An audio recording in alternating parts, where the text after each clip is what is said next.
রাধে রাধে বন্ধুরা, কেমন আছো সবাই? আশা করছি তোমরা যে যেখানে আছো সুস্থ আছো এবং ভালো আছো। তো নয়নমণি সেবা চ্যানেলে সকলকে স্বাগতম জানিয়ে একটা নতুন ভিডিও নিয়ে চলে এসেছি। তো চলো আজকে ভিডিওটা স্টার্ট করা যাক। তো ছাদে এসেছি আর এখন দেখতে পাচ্ছ ভালো কিন্তু ঝড়ো হাওয়া ছেড়েছে।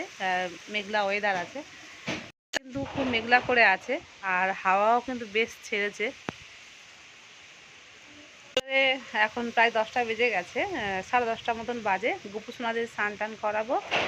তো তোমাদেরকে আমাদের একটা সুন্দর জিনিস দেখাচ্ছি। সুন্দর বলতে গেলে চলো দেখো, এই যে নয়ন ফুলের গাছটা দেখতে পাচ্ছ, কত সুন্দর ফুলগুলো ফুটেছে। তো সত্যি অসাধারণ লাগছে আর দেখতেও কত সুন্দর, রংটাও খুবই সুন্দর। একটা আছে, এই যে ওটা আর একটা রং হালকা গোলাপি আর এটা ডিপ গোলাপি মতন রয়েছে। তবে এই গাছটা খুব একটা বড় হয়নি, প্রথম থেকে ছোট মতন হয়ে আছে, কিন্তু কুঁড়ি এসছে। তো প্রথমে আনতে আমি পছন্দ হয়নি গাছটা, কিন্তু সত্যি গাছটা কিন্তু খুবই সুন্দর। কিছুদিনের মধ্যেই ফুল আরম্ভ হয়েছে আর ফুলটা নাকি 12 মাস ফোটে। তোমাদেরকে আরেকটা কথা বলি, দেখো আমার বাড়িতে কিন্তু একটা সময় গেছে না, তুলসী মহারানীকে যতবার আমি রাখতাম তো কি কোনো না কোনো কারণে নষ্ট হয়ে যেত। তো এখন না আমার গোপাল সোনা যেখান থেকে এসছে, তো আমার তুলসী মহারানী যেন কি কৃপা, তো সবসময়ের জন্য যেন ফল ফলিয়ে আছে। দেখো প্রত্যেকটা টবের মধ্যে কিন্তু তুলসী মহারানী হয়েছে। এগুলো কিন্তু আমরা এমনি পুঁতিনি, আমনা আমনি হয়েছে। তো কত সুন্দর দেখতে পাচ্ছ, বৃন্দা দেবী হয়ে আছে। তো প্রত্যেকটা গাছে হয়েছে। তো দেখো প্রত্যেকটা টবের মধ্যে প্রচুর ছোট ছোট চারা বার হয়েছে।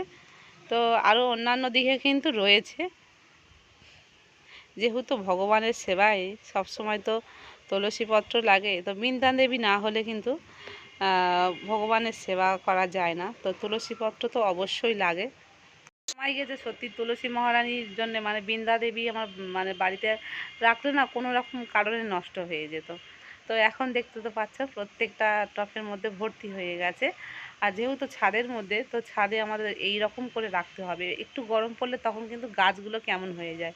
আর বর্ষার সময় একটু ভালো থাকে, আর অতিরিক্ত গরম পড়লে গাছগুলো আস্তে আস্তে ঝিমিয়ে পড়ে বা পাতাতে পোকা লেগে যায়। তো তুলসী মহারানীকে কিন্তু কোনো ওষুধপালা দেওয়া যায় না, কীটনাশক যেগুলো দেওয়া যায় না। তো চলো তোমাদের সঙ্গে তো বকবক করছি, এবার গোপাল সোনাদের কাছে যাওয়া যাক।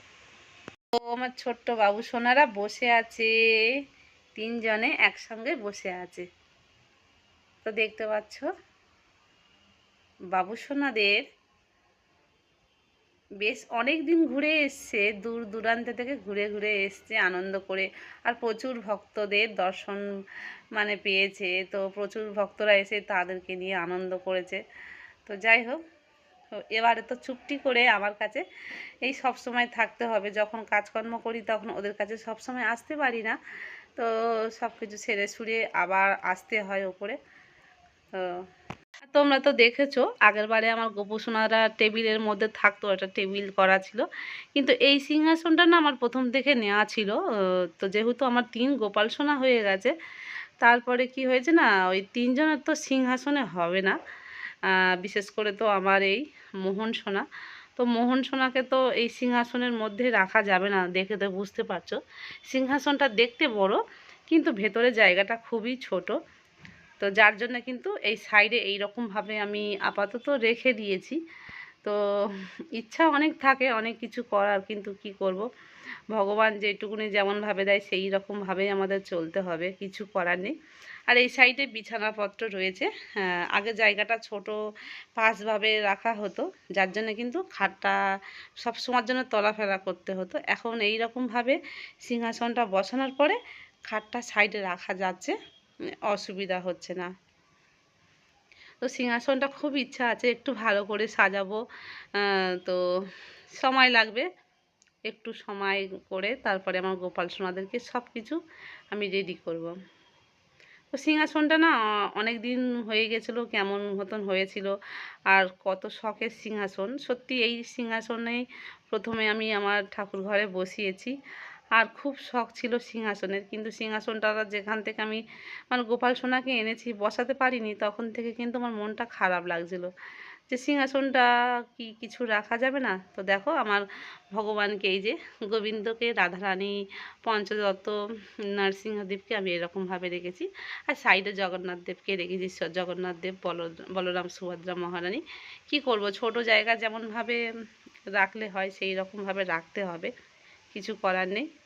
ওই দেখো বন্ধুরা, ওপরে গোপাল সোনার বিছানাটা রয়েছে। তোমরা তো দেখেছো যে কখনো কোথাও গেলে বা এমনি তিনজনকে যখন শয়ন দিই ঠান্ডার সময়, মানে ওই বিছানাটাই শয়ন দেওয়া হয়েছে, কিন্তু ওটা এখন আর পাতা হচ্ছে না। কারণ আমি এখন আমার গোপাল সোনাকে একজনকে শয়ন দিই। কারণ দেখো একটা কথা বলছি, তো আমি এটা মন্দিরে শুনলাম আমাদের মঠে যেখানে, তো সেখানে বলেছে যে তোমরা সংসারী মানুষ, তোমরা যেমন পারবে সেই রকমভাবে সেবা দেবে। এটা না যে আমাদের পারফেক্টভাবে মন্দিরের মতন করে সেবা করতে হবে। তো আমরা যেখানে মঠে যাই, তো সেখানে প্রচুর গোপাল রয়েছে, ভগবান রয়েছে। তো সেখানে কিন্তু দেখেছি আমরা যে একটা খাট রয়েছে, সেখানে সেই খাটটাকে মশাই টশাই সব রকম দেয়া রয়েছে, কিন্তু সবাইকে কি আর শয়ন দিতে পারে একসঙ্গে? আমরা আমাদের গোপাল রেখে এসেছিলাম, বা আরও বিভিন্ন জায়গা থেকে মাতাজিরা এসে সবার সবার ভগবানকে রেখে এসছে, কিন্তু তা বলে কি এই না যে সবাইকে শয়ন দেবে? এটা কিন্তু কখনো সম্ভব নয়। তো সেই রকম আমার ৩ গোপাল সোনা।